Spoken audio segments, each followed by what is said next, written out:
EVM ballot का चुनाव, आज बात इसी पर करेंगे। नमस्ते, मेरा नाम अमनदीप है और आप छत्तीसगढ़ डिबेट देख रहे हैं। छत्तीसगढ़ में नगर पालिकों, नगर निगमों और नगर पंचायत चुनाव यहां पर होने वाले हैं। इन चुनावों के लिए तारीखों का ऐलान तो नहीं हुआ है, लेकिन ये चुनाव ईवीएम या बैलेट से करवाए जाएं, इसको लेकर भाजपा और कांग्रेस सामने सामने हैं। दोनों के बीच आरोप प्रत्यारोप का दौर जारी है। भूपेश बघेल के नेतृत्व वाली पूर्ववर्ती कांग्रेस सरकार ने 2019 में नगरीय निकाय और नगर पंचायत चुनाव बैलेट पेपर से करवाया था, मगर मौजूदा विष्णुदेव साय के नेतृत्व वाली बीजेपी सरकार ये चुनाव ईवीएम से कराना चाहती है। उधर राज्य निर्वाचन आयोग ने निकाय चुनाव ईवीएम से करवाने की तैयारियां भी शुरू कर दी हैं। भाजपा को नगरीय निकाय और नगर पंचायत चुनाव में भी विधानसभा और लोकसभा चुनाव की तरह सफलता की आस है, तो कांग्रेस बैलेट पेपर से मतदान में जीत का भरोसा पाले हुए है। ईवीएम बनाम बैलेट की राजनीति ने माहौल गर्मा दिया है। आइए इस पर चर्चा शुरू करते हैं, लेकिन इससे पहले नेता क्या कह रहे हैं वो सुना देते हैं। पार्टी अंततः अपनी फितरत पे आ ही गई। पहले इन्होंने घोषणा किया कि बैलेट पेपर से चुनाव कराएंगे, और जब लगातार जो फीडबैक आ रहा है उससे इनको स्पष्ट लगने लगा कि नगरीय निकाय चुनाव में बुरी तरीके से पराजित होंगे, तो फिर से यू टर्न लिया और घोषणा कर दिया कि ईवीएम मशीन के माध्यम से नगरीय निकाय का चुनाव होगा। दरअसल भारतीय जनता पार्टी की जान ईवीएम में बसती है। वो ईवीएम के अलावा चुनाव के बारे में कभी सोच ही नहीं सकती।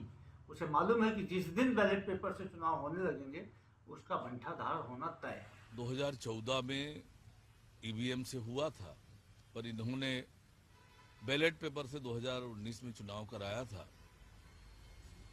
ईवीएम की जांच और उसकी टेस्टिंग इंजीनियर्स बुलाकर करने पड़ेंगे, वो एक्सरसाइज हो रहा है। यदि संभव हुआ तो निश्चित रूप से ईवीएम से चुनाव होगा। ईवीएम को लेकर बार बार 2500 बार माननीय सर्वोच्च न्यायालय ने, अन्य संस्थाओं ने ये बहुत स्पष्ट रूप से कहा है कि ईवीएम में किसी तरह की छेड़छाड़ की कोई गुंजाइश नहीं है। पर ये विपक्षी दल और विशेषकर कांग्रेस पार्टी अपनी जिम्मेदारी से बचने के लिए लगातार ईवीएम पर ठिकरा फोड़ते हैं। कांग्रेस पार्टी जानती है ना उसके पास नेता है, ना नियत है, ना नेतृत्व है, और अपनी असफलता, विफलता, अपनी अस्वीकार्यता को ईवीएम पर थोप कर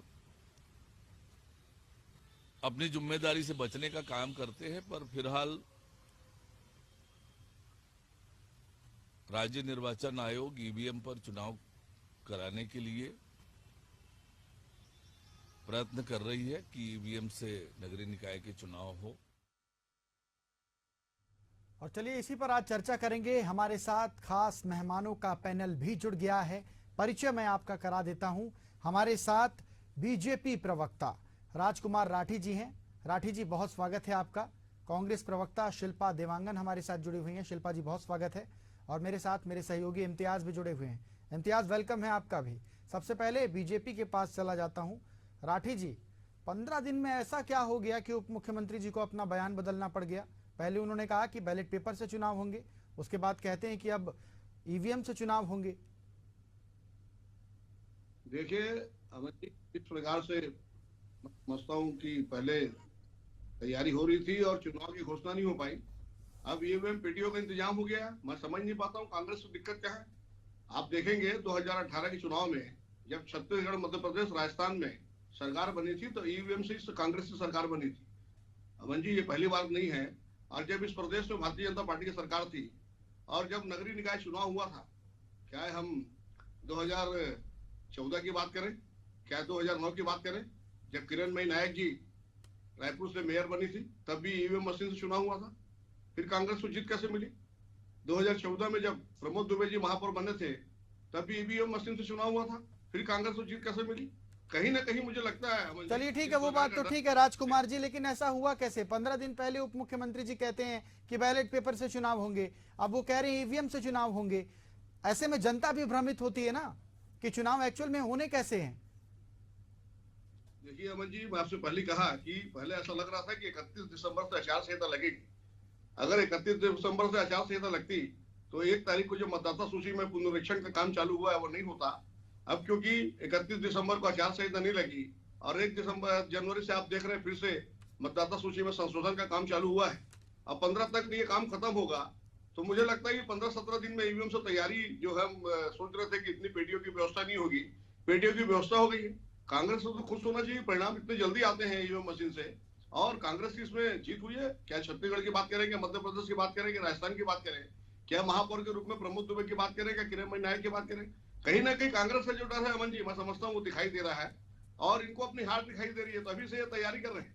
ठीक है, अगर राजकुमार जी सीधे तरीके से आते हैं, सीधे तरीके से मैं आपसे बात पूछ लेता हूं, उसके बाद मैं शिल्पा जी के पास जाऊंगा। अगर ईवीएम से चुनाव होते हैं तो इसके पीछे का तर्क क्या है, आप ये बता दीजिए, बस समय बचाना चाहते हैं। निर्वाचन आयोग का विषय है अमन जी, और वो तय करता है कि बैलेट पेपर से इलेक्शन होगा कि ईवीएम से इलेक्शन होगा। अब निर्वाचन आयोग की तैयारी हो गई है, काफी समय उनको मिल चुका है। ईवीएम से अगर चुनाव होता तो मैं समझता हूँ कांग्रेस को खुश होना चाहिए, परिणाम जल्दी आएंगे। अमन जी, एक छोटी सी घटना बताऊंगा। पिछले बार जब कांग्रेस ने चुनाव कराया था बैलेट पेपर के माध्यम से, तो हमारे महसी वाल्मीकि वार्ड 32 से हमारे जिला अध्यक्ष राजीव अग्रवाल जी चुनाव लड़े थे और हम लोग वहां पर जब थे काउंटिंग में, तो हमारा जो मुहर लगा वाला, जो भारतीय जनता पार्टी का जो कॉमन छाप पे जो मुहर लगा था, उसको अधिकारी लोग ले जाके प्रमोद मिश्रा के जो पट्टे बन रहा था उसमें मिटा रहे थे। मतलब एक हमारा जो वोट है वो तो गया और दूसरा प्रमोद मिश्रा के उसमें वोट पे काउंट कर रहे थे। इस प्रकार की बेईमानी जो बैलेट पेपर के माध्यम से होती है, मैं समझता हूँ ईवीएम मशीन में इस प्रकार की संभावना नहीं होती कि अधिकारी गड़बड़ कर ले। चलिए ठीक है, शिल्पा जी के पास चले जाते हैं। शिल्पा जी 2009 में चुनाव हुए नगरीय निकाय के, प्रदेश में बीजेपी की सरकार थी, डॉक्टर रमन सिंह मुख्यमंत्री थे, कांग्रेस के पास नगरीय निकाय चुनाव में बहुत कुछ था, आप लोगों ने कई निकाय चुनाव जीते थे। 2014 की बात करें, ईवीएम से चुनाव हुए छत्तीसगढ़ में नगरीय निकाय की, उसमें भी कांग्रेस ने अच्छा प्रदर्शन किया, तो परेशानी कहां पर हो रही है? नमस्कार। देखिए अमनदीप जी, ये कह रहे हैं मेरे साथी प्रवक्ता कि कांग्रेस को क्या दिक्कत है। मुझे तो आज के समीकरण में नजर आ रहा है कि बैलेट पेपर से भाजपा को दिक्कत है, ये डरी हुई है। क्यों? क्योंकि जनादेश छत्तीसगढ़ प्रदेश की जनता ने इनको जब दिया तो कुछ उम्मीदों के साथ दिया, इनकी घोषणाओं पर विश्वास करके दिया, और हुआ क्या, 13 महीने की सरकार में ये नाकाम सिद्ध हुए। ये हर एक वर्ग के लोगों से छलावा करते और वादा खिलाफी करते पकड़े गए और ये चीजें सिद्ध हो गई हैं। आज आप देखिए, महतारी वंदन योजना में सनी लियोनी को जब पैसा मिलने लग गया है, आज प्रदेश की महिलाओं को बेनिफिट नहीं मिल रहा है, युवा बेरोजगार है, अपराध बढ़ गए हैं, ये सारी बातें दिख रहे हैं। जनता आक्रोशित है, सर्वे रिपोर्ट में ये खुद जान रहे हैं, ये खुद पता कर चुके हैं। तो आप जो बार बार पूछ रहे हैं ना कि 15 दिनों में ऐसा क्या हुआ, मैं उत्तर दे देती हूँ। 15 दिनों में इनको समझ में आ गया कि जनता सरकार के कार्यों से खुश नहीं है और इसीलिए एक इनकी सांस बचाने का एकमात्र माध्यम है तो वो ईवीएम है। और इसीलिए कहा भी गया है कि ईवीएम में भारतीय जनता पार्टी की जान बसती है और ये खुद। लेकिन ठीक है शिल्पा जी, 2018 के विधानसभा चुनाव भी ईवीएम से हुए थे। मेरा सवाल है आपसे, 2018 के विधानसभा चुनाव भी ईवीएम से हुई थी, कांग्रेस पार्टी की सरकार बनी थी छत्तीसगढ़ में। निश्चित रूप से उसके बाद भी भूपेश बघेल जी का आपने एक वक्तव्य सुना होगा कि चुनाव जो है वो बैलेट पेपर से होने चाहिए, क्योंकि विश्वसनीयता और पारदर्शिता बैलेट पेपर में ज्यादा अच्छी होती है। हम तो आज भी कहते हैं कि ईवीएम में यदि चुनाव होते हैं तो वीवी पर्चियों की जो गिनती है वो भी साथ करा दीजिए, पारदर्शिता बनी रहेगी, कोई दिक्कत नहीं आएगी। क्योंकि कई बार ऐसा देखा गया है कि एक तो पर्चियों की गिनती साथ ही साथ नहीं होती है, या गिनती होती है तो उसमें हेरा फेरी दिखाई देता है, तो इसमें पारदर्शिता नहीं नजर आती है। आप पारदर्शिता रखिए, कांग्रेस को कोई परेशानी नहीं है। कांग्रेस को ये नहीं होता है कि किसी चीज का विरोध करना है या बवाल करना है। कांग्रेस सिर्फ विश्वसनीयता की बात, विश्वसनीयता। ठीक है शिल्पा जी, मेरा एक सवाल आपसे और है, लगातार पिछले कुछ सालों से अगर देखें तो कांग्रेस को ईवीएम से थोड़ी सी परेशानी है। लगातार ईवीएम की विश्वसनीयता पर कांग्रेस सवाल उठाती है, चाहे लोकसभा के चुनाव हो, विधानसभा के चुनाव हो, ये नगरीय निकाय चुनाव है, गली मोहल्ले का चुनाव है। मुझे लगता है ये पारदर्शी तरीके से होना चाहिए। और ईवीएम से इतनी दिक्कत क्यों? हरियाणा में आप लोग चुनाव हार गए, वहां पर भी ईवीएम पर कांग्रेस ने ठिकरा फोड़ा। अरे 2018 में आप ही की सरकार बनी थी छत्तीसगढ़ में, तब भी तो ईवीएम से चुनाव हुए थे, भूपेश बघेल मुख्यमंत्री बने थे। मध्य प्रदेश में आपकी सरकार बनी थी, कमलनाथ मुख्यमंत्री बने थे, ईवीएम से ही तो चुनाव हुए थे। जम्मू कश्मीर के मसले पर तो आप लोग कुछ नहीं कहते कि ईवीएम उस समय खराब है। जहां आप लोग हारते हैं, मुझे लगता है ईवीएम पर आप लोग ठीकरा फोड़ते हैं, कांग्रेस वाले। तो देखिए, बात विशेष रूप से हार और जीत की नहीं है। मैंने कहा ना कि भूपेश बघेल जी का वक्तव्य आप जीतने के बाद भी देखिए, जब सरकार बन गई थी कांग्रेस की, उसके बाद भी ये हारने के बाद का वक्तव्य, ये जीतने के बाद के भी सेम वक्तव्य होते हैं कि पारदर्शिता और विश्वसनीयता बरकरार रहनी चाहिए। और इसीलिए ईवीएम में या तो वीवी पर्चियों की आप गिनती साथ ही साथ करवा लीजिए, या अभी तो ऐसा है कि पर्ची को दे करके उसमें मत पेटी में डाल दीजिए। बहुत सारे माध्यम हो सकते हैं, पारदर्शिता को दिखाने के बहुत सारे माध्यम हो सकते हैं ताकि विश्वसनीयता बनी रहे। पर इन सब चीजों से परहेज क्यों है, वो बात समझ नहीं आती। कांग्रेस को बात से आपत्ति है। चलिए बिल्कुल जवाब ले लेते हैं। राठी जी, मेरा सवाल है आपसे। मैं संचार प्रमुख सुशील आनंद शुक्ला जी को सुन रहा था, उन्होंने कहा है कि आप लोगों को काफी नेगेटिव फीडबैक मिला है, जनता नाराज चल रही है बीजेपी से, इसलिए उनका ऐसा कहना है कि आप ईवीएम से चुनाव लड़ाना चाहते हैं। अमन जी, सुशील आनंद शुक्ला जी पता दुनिया में रहते हैं। अभी 1 महीना पहले तो रिजल्ट आया, दक्षिण में उपचुनाव हुआ है और सुनील सोनी जी भारतीय जनता पार्टी के प्रत्याशी के रूप में 43,000 वोट से विजयी हुए। अभी मेरी बहन बात कर रही थी, वीवीपैट के माध्यम से लगातार जो भी वोटिंग होती है उसको दिखाया जाता है कि किसको मुहर लग रही, और उसका जो है सैंपल को भी काउंटिंग में लेते हैं और बहुत पारदर्शिता से चुनाव होता है। पूरे देश में चुनाव हो रहा है, जहां जहां कांग्रेस हारती है, अमन जी ये कोई पहली बार नहीं है।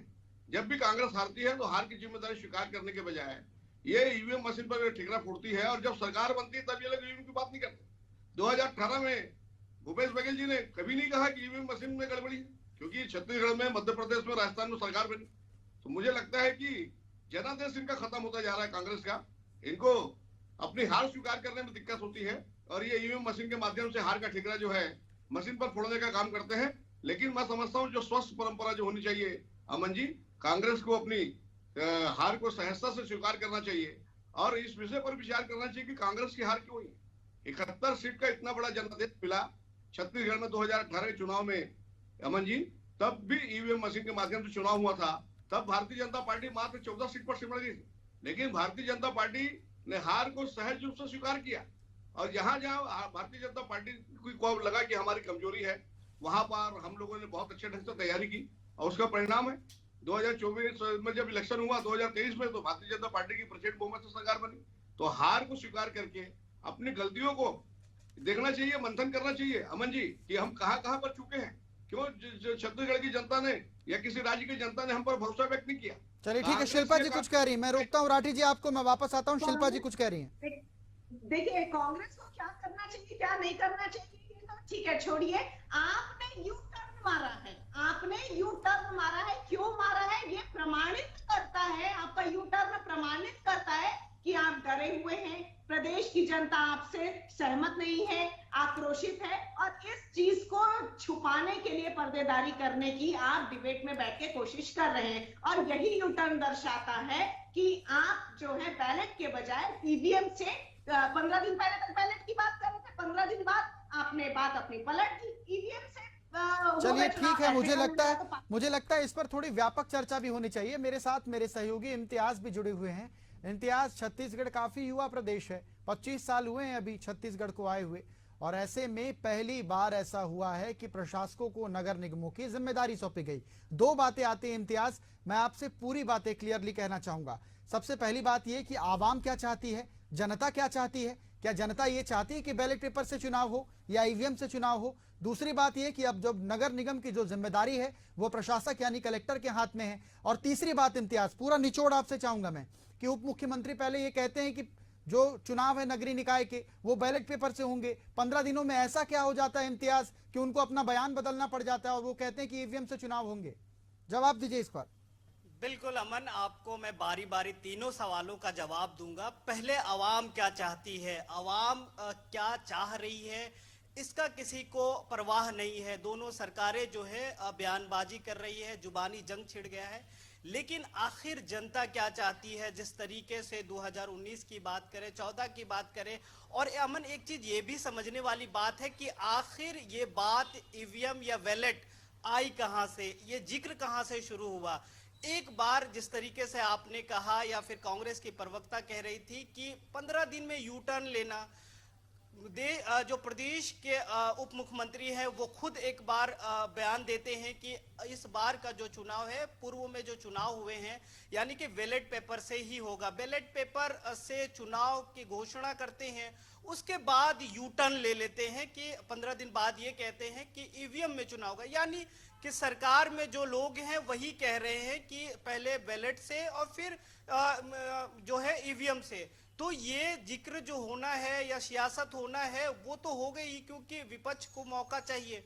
दूसरी बात ये है कि जनता क्या चाहती है? जनता ये चाहती है कि जो विश्वसनीय माध्यम है उससे चुनाव होनी चाहिए। जिस तरीके से बैलेट पेपर पर अधिकतर, कल मैं जो एशियन न्यूज का खास कार्यक्रम है निकाय की जंग में, मैं लोगों के नब्ज टटोलने के लिए ग्राउंड जीरो पे गया था, तो उनका यही कहना है कि ज्यादातर उसमें भाजपा के लोग भी शामिल हैं, जो कार्यकर्ता हैं, उनका भी ये कहना है कि बैलेट पेपर पर ही चुनाव होनी चाहिए, क्योंकि ये नगरीय निकाय, नगर पंचायत की चुनाव है जहां लोग अपने लोकल बॉडी को चुनते हैं, लोकल अपने जो लीडर हैं उनको चुनना चाहते हैं, और ये चाहते हैं कि हम जो विश्वसनीय माध्यम है उसके माध्यम से अपने जनता के जो लीडर हैं उनको चुने। दूसरी बात ये है अमन की, ये सियासत जो हो रही है, इस सियासत के बीच आपको पीछे भी जाना होगा और ये समझना होगा कि ये पूरी जिम्मेदारी किसकी है। चुनाव कराने की जिम्मेदारी जो है मुख्य निर्वाचन आयोग की है।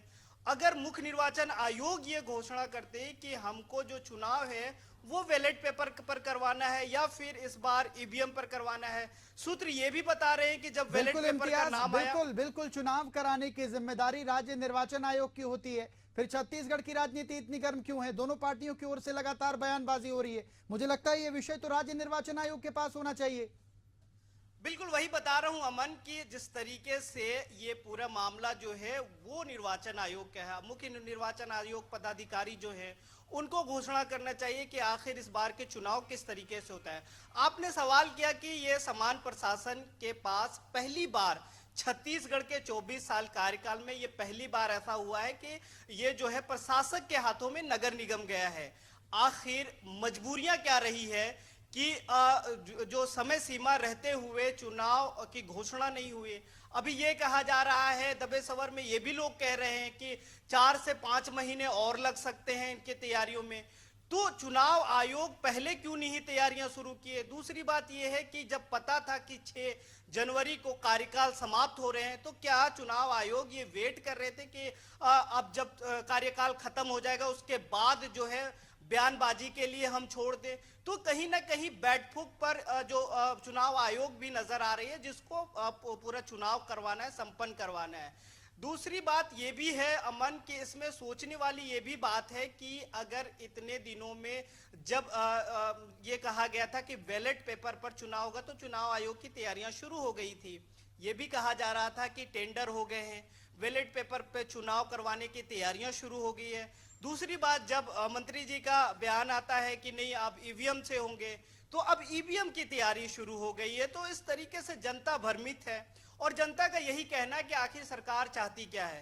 कांग्रेस लगातार जो है ईवीएम पर ठिकरा फोड़ती है, दूसरी और जो है बीजेपी है वो ईवीएम को छोड़ना नहीं चाहती है। तो आखिर जनता क्या समझे कि दोनों के जुबानी जंग में जनता आखिर किस माध्यम से अपनी लोकल बॉडी जो है, लोकल सरकार जो है, पार्षद जो है या फिर महापौर है वो चुनेगी। तो कहीं ना कहीं इसमें जिस तरीके से मुख्य निर्वाचन आयोग की भूमिका होनी चाहिए, उनको आगे आके ये जो घोषणा करनी चाहिए कि आखिर इस बार का चुनाव किस माध्यम से होंगे, तो ये उनकी भूमिका है और इस भूमिका को साफ करना चाहिए। बिल्कुल बिल्कुल सही कहा आपने। गली मोहल्ले का चुनाव है ये और इसमें राजनीति भी नहीं होनी चाहिए। खैर वो बात अलग है कि निकाय है, पार्टियां इसमें शामिल होती हैं और सभी को अपने फेवरेट प्रत्याशी चुनने का अधिकार है, क्योंकि भारत का संविधान ये अधिकार हम सभी को देता है। मैं राठी जी आपके पास आऊंगा। सरकार आपकी है, जवाब भी आपको देना पड़ेगा। 6 जनवरी को जब अब पता था कि महापौर का, नगरीय निकाय का, सभी का कार्यकाल खत्म हो रहा है, तो इसके लिए चुनाव प्रक्रिया पहले से शुरू क्यों नहीं की गई? इसके लिए तैयारियां क्यों नहीं शुरू की गई? राज्य में तो आपकी सरकार है, सुशासन की सरकार है, जवाब दीजिए आप। देखिए अमन जी, मैं आपसे पहले भी कहा कि निर्वाचन आयोग चुनाव की घोषणा करता है और जिस दिन चुनाव की घोषणा होती है उसी दिन से आचार संहिता लगती है, और जिस दिन निर्वाचन आयोग चुनाव की घोषणा करेगा, आचार संहिता लगेगी, उस दिन तारीख भी आ जाएगी, और तारीख आ जाएगी उस दिन निर्वाचन जो है छत्तीसगढ़ के मुख्य निर्वाचन अधिकारी बताएंगे भी कि बैलेट पेपर से चुनाव होगा कि ईवीएम मशीन चुनाव होगा। ये काम तो निर्वाचन आयोग का है। और आपको मालूम है जो लॉटरी की प्रक्रिया 27 दिसंबर को होने वाली थी, मनमोहन सिंह का जो निधन हुआ हमारे देश के पूर्व प्रधानमंत्री का, उसके बाद जो राजकीय शोक रहा, तो वो जो तारीख बढ़कर जो है 7 जनवरी हो गई। और 7 जनवरी को आपको मालूम है लॉटरी हुई है, पूरे प्रदेश में तय हुआ है कि कहां से सामान्य महापौर होगा, कहां से महिला महापौर होगी, लॉटरी के माध्यम से तय हुआ है। अभी 7 तारीख को हुआ है, ज्यादा दिन नहीं हुआ है, 7 जनवरी की बात है। और ऐसे मुझे लगता है कि अमन जी 17 तारीख के आसपास आचार संहिता लगनी चाहिए। अब आचार संहिता लगाने का काम निर्वाचन आयोग का है, चुनाव की घोषणा करने का काम निर्वाचन आयोग का है, और बैलेट पेपर के माध्यम से होगा कि ईवीएम मशीन के माध्यम से ये भी जो मुख्य निर्वाचन अधिकारी वो घोषणा करेंगे। सारा काम जो है निर्वाचन आयोग को तय करना है। ठीक है राठी जी। शिल्पा जी से जवाब लेते हैं। शिल्पा जी, कितनी संतुष्ट हैं आप राठी जी के जवाब से? निश्चित रूप से इनकी गोलमोल बातों से मैं क्या, दर्शक भी संतुष्ट नहीं हो पा रहे। जैसा कि हमारे संवाददाता ने कहा कि ग्राउंड जीरो पर जनता भ्रमित है। निश्चित रूप से जनता बार बार ऐसे यू टर्न मारने से भ्रमित ही होगी, और जनता खुद सवाल पूछ रही, कांग्रेस की बात नहीं है। जनता खुद सवाल पूछ रही है कि ये बार बार अपना निर्णय बदल क्यों ले रहे हैं, सरकार की मंशा क्या है। आज तक जनता को ही समझ में नहीं आई है, और इनके रिपोर्ट पे भी यही आ रहा है कि जनता भ्रमित है, जनता परेशान है, और इसीलिए ये यू टर्न जो दिख रहा है वो आप अपने दृष्टिकोण में देख सकते हैं। पारदर्शिता नहीं है, जनता समस्याओं से घिरी हुई है, और भारतीय जनता पार्टी को ईवीएम से बेइंतहा प्यार है। ये सभी चीजें बताती हैं। शिल्पा जी, कांग्रेस को नफरत है क्या ईवीएम से? शिल्पा जी, कांग्रेस को नफरत है क्या ईवीएम से? अगर बीजेपी को प्यार है तो फिर पारदर्शिता नहीं है, इसीलिए पारदर्शिता नहीं है, इसीलिए सवाल पूछते हैं। मैंने पहले भी कहा, हंगामा करना, बवाल करना हमारा उद्देश्य नहीं है। हम सिर्फ चाहते हैं कि सच उजागर हो जाए, और सच को छुपाने की कोशिश में भारतीय जनता पार्टी बार बार घेरे में आ जाती है और जनता को भ्रमित करने की कोशिश करती है। परंतु जनता समझदार है, जनता को आप भ्रमित नहीं कर सकते। सरकार आपकी है, तो आप बार बार अपने निर्णय नहीं बदल सकते हैं, और ये सभी चीजें जनता देख रही है। चलिए, बिल्कुल, मुझे लगता है कि काफी सार्थक चर्चा हुई है, और मैं आप तीनों मेहमानों का बहुत धन्यवाद करता हूं। तो छत्तीसगढ़ राजनीति गर्म है। क्यों गर्म है? नगरीय निकाय के चुनाव होने हैं। 6 जनवरी को सभी का कार्यकाल खत्म हो रहा था। ऐसे में छत्तीसगढ़ में इस बात का अंदेशा किसी को भी नहीं था कि पहली बार प्रशासक अब नगर निगम, नगर पालिकाओं और नगर पंचायतों की कमान संभालेंगे। हालांकि नगर निगमों की अगर बात करें तो छत्तीसगढ़ में 14 नगर निगम हैं, जिसमें 10 नगर निगमों में चुनाव होने हैं। बीजेपी सरकार ने 10 नगर निगमों में प्रशासकों की नियुक्ति कर दी है, यानी अब नगर निगम का पूरा कार्यभार जिले के कलेक्टर के पास है। लगातार बयानबाजियां तेज हैं। कांग्रेस एक और ईवीएम पर ठीकरा फोड़ रही है, तो वहीं बीजेपी का कहना है कि पहले बैलेट पेपर से चुनाव होने वाले थे, अब ईवीएम से चुनाव होंगे। इसी को लेकर लगातार छत्तीसगढ़ की राजनीति गर्म है। आरोप प्रत्यारोप का दौर दोनों ही पार्टियों की तरफ से देखने को मिल रहा है। बहरहाल ये देखने वाली बात होगी कि आखिर नगरीय निकाय के चुनाव होते कैसे हैं, ईवीएम के माध्यम से होते हैं या बैलेट पेपर के माध्यम से होंगे। चलिए, इसी के साथ छत्तीसगढ़ डिबेट में फिलहाल इतना ही। मुझे दीजिए आज्ञा। नमस्कार।